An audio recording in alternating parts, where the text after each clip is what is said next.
strong woman understands that the gifts such as logic, decisiveness, and strength are just as feminine as intuition and emotional connection.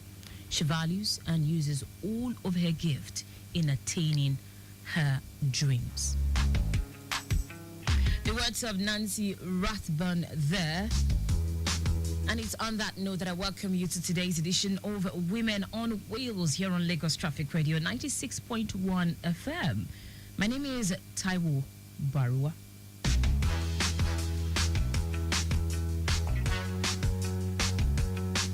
Women on Wheels is a weekly digest that focuses on the women folks, the achievement of the women generally across board in Nigeria, in Africa. I recall 2-3 weeks ago we had some guests from East Africa on the show. So it is all about empowering women. Today on the show, my guest will be joining me via telephone. I'm sure you're wondering who this person is.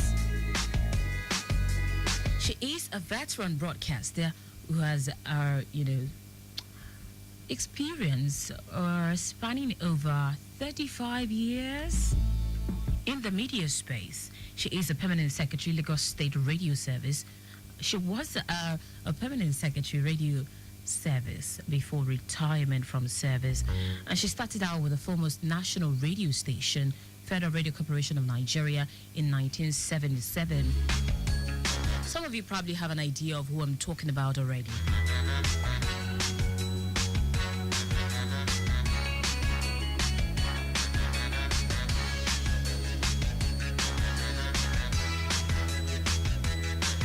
In 1979, when the first radio station was established in Nigeria, she was seconded to pioneer the station as an announcer and a news reader. She became by media at the inception of Lagos State Television Service as the main anchor for the news belt for over 20 years.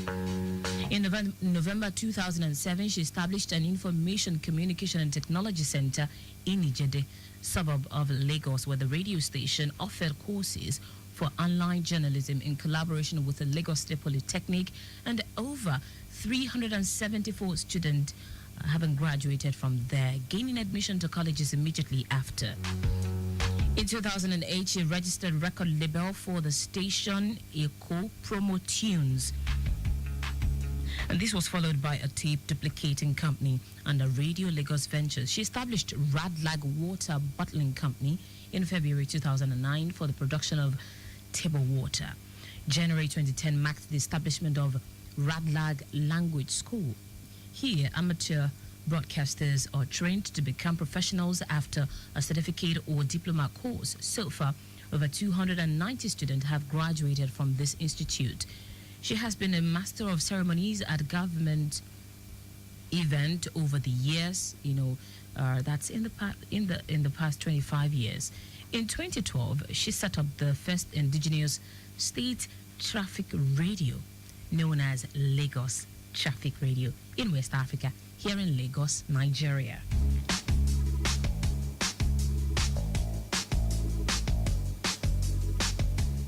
In February 2012, in recognition of her contribution to the development of Lagos State in the information industry, His Excellency Governor Babatunde Raji Fashola appointed her the Permanent Secretary, Lagos State Radio Service.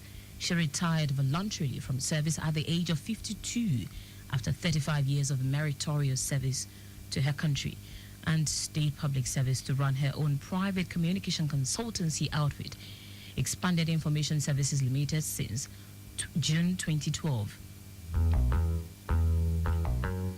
I can actually go on and on with her profile, but I need to save her time so we get to connect with our guest on the show tonight.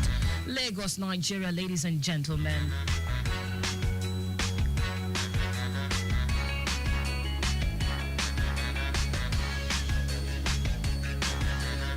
Tinoade Aino Badijo is my guest on the show. It's a pleasure to have you on Women on Wheels tonight. Good evening.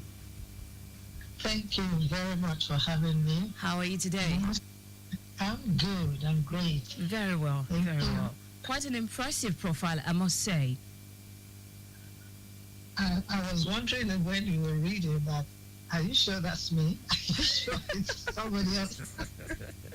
You don't know how the years fly by when you're doing something you love. Honestly, I would categorize you as one of the pioneer broadcasters in Nigeria, the finest. Because apparently, I stumbled on a video of you anchoring the news back then on Lagos television, and I couldn't just but open my mouth and watch how you read the news. Let's get down to the conversation tonight. Tell me more about Tinuade Aino Badijo, aside from the broadcaster Tinuade Aino Badijo that people know. Is there more to this woman? Okay, let me start by saying that I'm a child of God. We're all children of God. I'm a minister of the gospel. And then I'm a wife.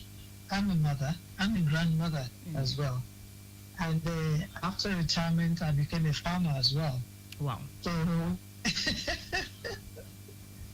I went into farming. I've always had a green finger, so I went into farming, but it's more of animal husbandry that I went into. Yes. All right, then, having said that, but then why did you choose farming, animal husbandry? Probably because I love animals, that's one thing. I love to see things grow. And I love to nurture animals as well. When I was growing up, we had several pets in my home. My parents had several pets. Almost every child had a pet of his or her own. Wow. And we were made to feel responsible for a life, to nurture a life, to make sure that that pet was well taken care of. You will feed your pet, you will clean your pet, and make sure it's not a nuisance in the house. I think that kind of grew in me and made me to love animals so much that when I left, not really leaving, when I retired from Lagos State Radio Service, the next thing was the passion that I've always had from childhood, which is animal husbandry, which I went into. So that is just it. All right, then, let's leave what you love to do aside now. Let's talk broadcasting. How did this journey start for you? Broadcasting, you can almost say that it was an accident. I came into the profession because when I finished my secondary school, which is now SS3, I wanted to go to the university, but I finished early. I finished at the age of 16. Wow. And at that time, you had to be 18 before you entered the university.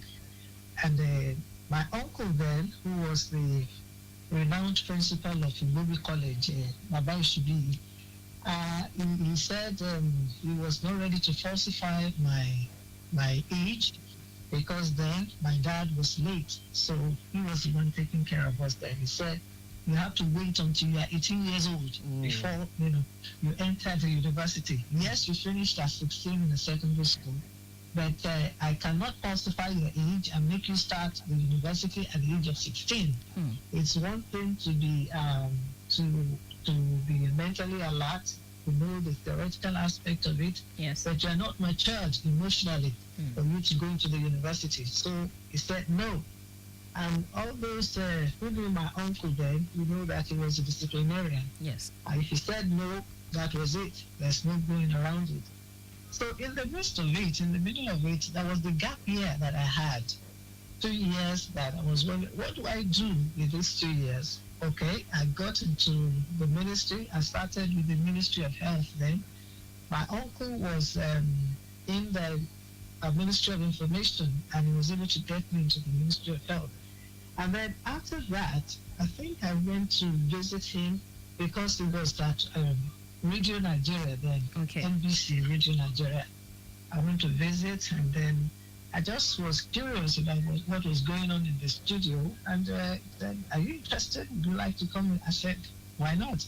He said, because from the results that you have here, you have A1 in oral English. So what are you going to do with the A1 in oral English? It's just sitting there on your certificate. Why don't you, let's see how, you come out with this. and I came into broadcasting at the age of 17. I spent 1 year in the Ministry of Health.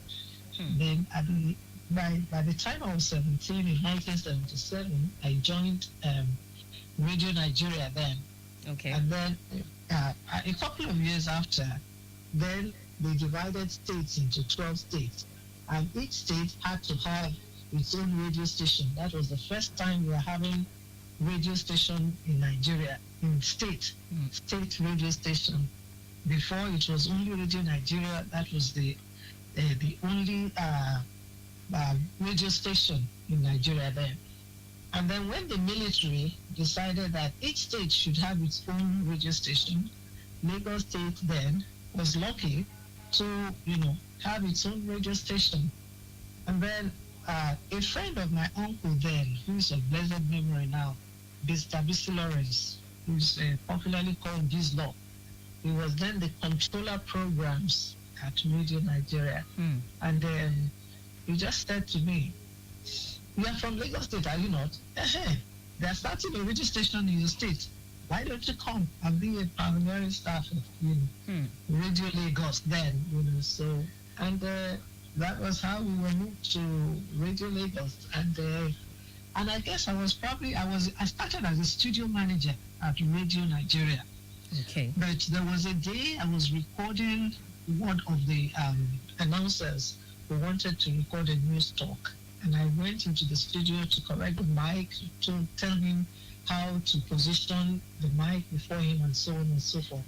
The producer was out there and he was hearing my voice while I was talking with that presenter. He said, "You that is correcting, do you know you have a good microphone voice?" I said, "I don't know.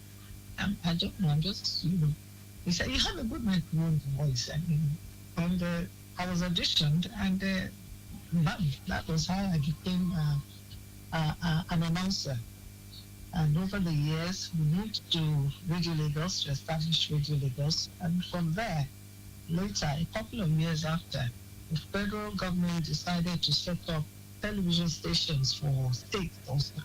That was when LTV8 started. LTV Channel 8, I think. LTV8, it was called then. And I became bimedia at that time. Mr. Taiwo Baruwa was the one that came with his crew from NTA then to start Lagos Television. And he said, "Why don't I read news also on television as well?" So I was dubbing for both.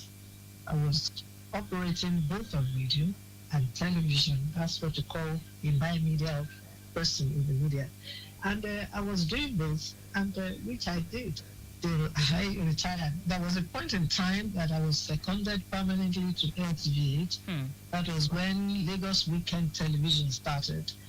We were able to pioneer that as well with some of my colleagues as well. I remember Mr. Shakirat Bakari Wellington. He came from NTA, and I joined that group, and we were able to take off with Lagos Television at that point in time. And it's all history now. It's all history, I must say. Yes, quite an interesting one, I must confess. Yeah. But then let's look at some of the challenging times you had as a broadcaster. But then before we talk about your challenging times, how did your parents take this, your decision, to be a broadcaster, your guardian? I don't think there was any complaint. Nobody raised any objection to it. Okay. And I think my mother practically fell in love with it because she, in her own right, she became a superstar in the neighborhood because she loved the idea that people could identify that her daughter is, it was a novelty then for you to get somebody talking on radio. Absolutely. The radio was a big thing and for you to have a child, to be on radio. Yes. It was a big thing. As I said, she became a neighborhood superstar at that time. As we progress with our conversation, I would let you know why I asked you that question, because we might have to bring you on board maybe next week, because we're not ending this anytime soon, not even today.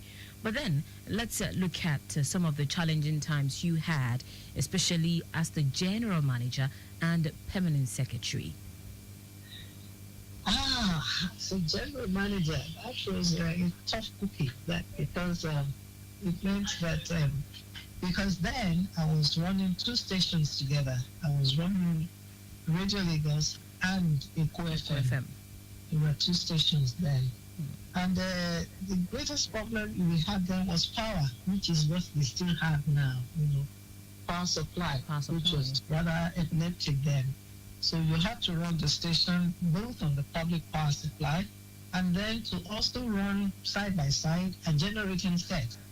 You have to source for money to buy diesel to run, your generating set and keep the station on air. You can't afford to have the station go off air. That was the greatest nightmare for any administrator of any media house. The station cannot go off air. And because if it went on for too long, it could be seen as an act of sabotage, that you deliberately tried to, sabotage the source of information of government. True. Remember then, Radio Lagos and the QFM, they were about the only two that were there before commercial radio stations now started and other radio stations started. So that was all everybody had, their source of information, of news from government. So nothing must happen to those stations. It must not even blink 1 minute. So you will have sleepless nights when there are issues with power or some technical problem with the transmitters or whatever. There were always little things here and there that could, make everything crumble around you if you're not careful. But you have to make sure that you have the station in air, streaming regularly, without any disruption. Did you have any? Occasionally, there will be probably the issue of when you have a labor unionism that will come in and you find out that labor, will probably tell you that demands are being made and before they could threaten, strike action, they will shut down the station and they will keep staff away from coming. During that time, the management staff had to be on ground to run the station. So that's when you hear the voices of the matured, on the radio when there's a strike action. Okay. Definitely, you have to come on air and sleep in the studio for several days until the strike action was over. So those were some of the challenges then. In the midst of all of this, did you at any point feel the need to, end the broadcaster career dream? And even after retirement, have I ended it? That's the question. There are some situations that would make you think, oh, I am even tired, I've heard enough. Oh, yes. There'll be times like that you feel frustrated about the way things are moving, they're not moving at the pace you desire. But then if something is your passion, if you don't see it as work to survive, if you don't see it as means of livelihood, if you see it as your passion, you will never get tired or want to give up on it. So if it had been your child, would you give up on your child? Oh, wow. So you wouldn't. It's almost like that. That's what it is. Broadcasting, it's in your blood. You cannot divorce yourself from broadcasting. That you can never say, this is it, I'm done, it's over. So it's safe to say that passion has kept you going. Yes, kept you going. All right, Lagos, you're still tuned to Lagos Traffic Radio 96.1 FM. Women on Wheels is the program you're listening to. You must be wondering who I have been engaging. I have Tinuade Aino Badijo with me on the program tonight. She was a former permanent secretary, Lagos State Radio Service. For those of you who listened to Radio Lagos FM, who have been following with the station, and of course, Lagos Television, you will know certainly that she is a veteran in this game. All right, let's quickly tell you that the roads are still looking very okay, a lot better than what we reported earlier. Ikorodu Road from Ojota heading inward, the interchange, you have favorable movement around that area. Please keep it within the speed limit and ensure your headlamps are working. Look out for pedestrians also as you navigate in and around the metropolis. All right, then. Let's move on with that conversation now. In your broadcasting career, do you have role models? Oh, several. Several. You cannot be in a profession and not look for a role model, somebody that will be a sort of even at your level. Even at your level.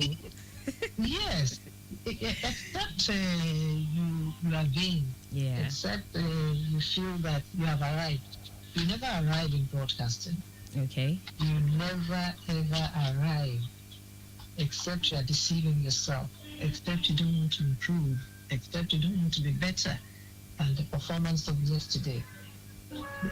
In broadcasting, you never arrive until you pass on to be, because there's something new you learn from even the youngest of broadcasters that are coming behind you. Absolutely. There's always something new. There's always something happening. There's always a new innovation in broadcasting.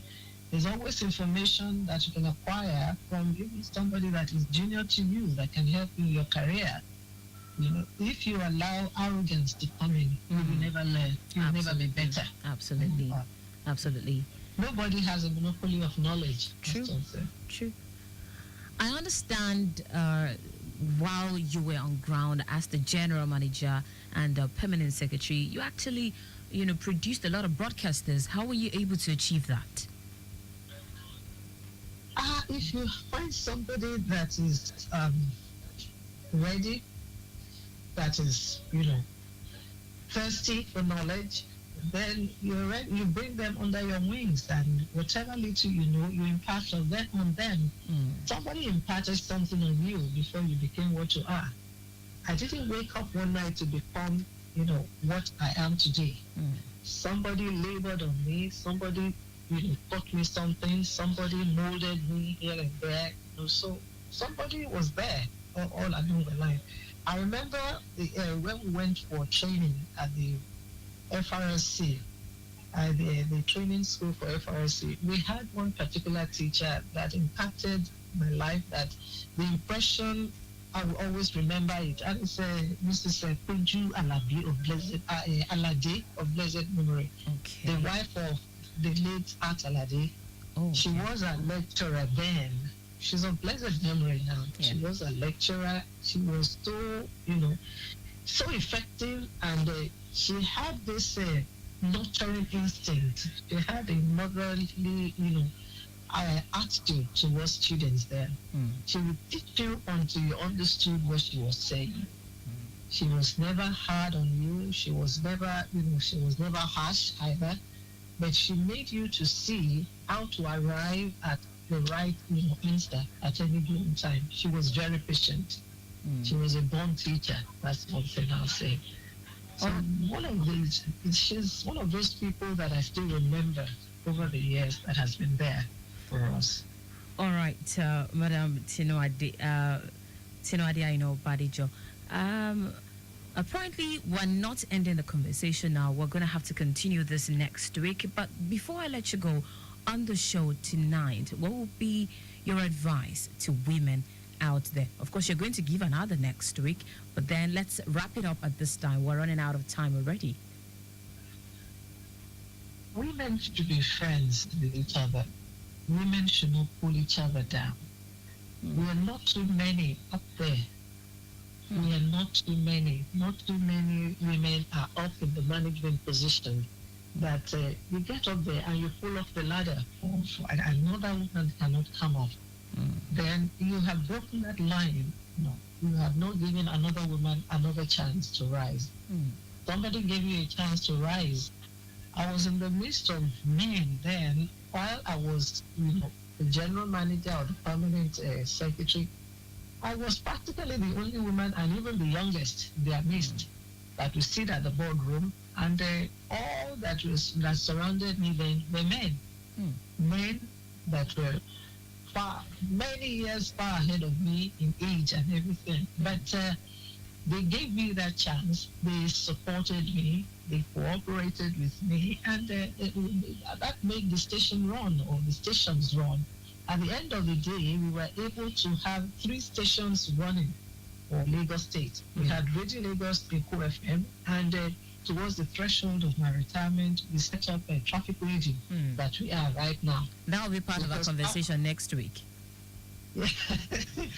So if I didn't have the support and cooperation of men around me, and even some women as well, I wouldn't have succeeded. There would be no traffic radio today. Radio Lagos would not still be standing, neither would the FM be standing. So that is just it. Give another person the chance to come up. That's the joy. Give another person the chance to come up. The words of Tinuade Aino Badijo on the show tonight. It sounds so much like my mother. Not everybody calls me Tinuade. I like that. That makes me feel really elated right now. And so it will be my... Everybody calls me Tinu. You are calling me Tinuade. That's all. That's one thing. I like to call it in full. That's the way I like it. For those who know me around here, I like to call it in full. Your legs. Anyways, it would be my honor to have you right in the studio to see your pet project, which you started at the threshold of your career. Just take a look at what it has become today. Next week, we would like to have you very much on ground in the building to see what we have on ground. Thank you very much for having me. It's been a pleasure chatting with you. Thank you so much. All right, this is where we wrap things up on the show tonight. It's been an amazing time with Tinuade Aino Badijo on Women on Wheels. Make it a date with us next week. It promises to be an awesome one. Trust me. Next week, while we try to continue with the conversation, she certainly will be talking more about her career. Her perception about women in Africa, and of course women in a patriarchal society like ours, and how best we can get better as women. This is where I wrap things up. Maximum thanks to Afe John handling the social media unit tonight. Big ups to Victor Oteri. Our executive producer is Tayo Akonle. I remain Taiwo Baruwa. Do enjoy the rest of your evening. For timely, reliable